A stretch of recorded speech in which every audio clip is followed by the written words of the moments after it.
In episode 2, season 6 recovers strongly from its weak start, and so I'll start right at the end of the episode, as that which was most likely to happen, happened.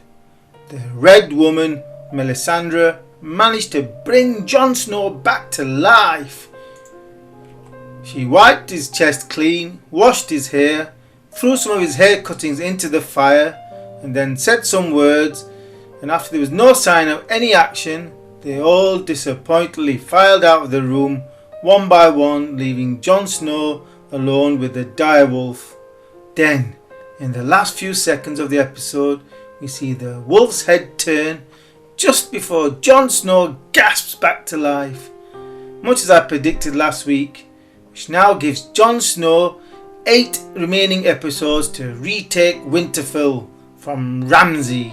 The other big event of the episode was right at the beginning when we saw Bran for the first time in 11 episodes.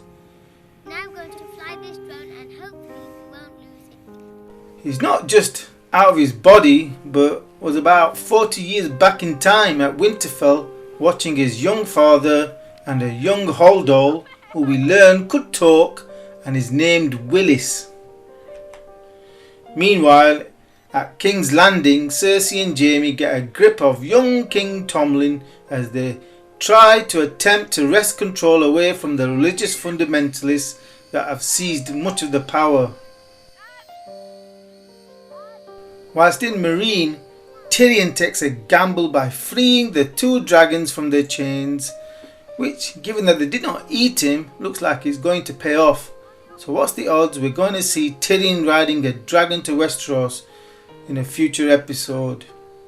Whilst at Winterfell, Ramsay again demonstrates his madness following the announcement of the birth of a baby brother by killing his father, Lord Bolton, and then going on to feed Walder Frey and his newborn brother to the hounds. We also pay a visit to the Iron Islands, where the King Balon Greyjoy is killed by a new character, the King's brother, who looks similar to Theon. After all, he is his uncle, who himself has left Stanza to make his way back to the Iron Islands.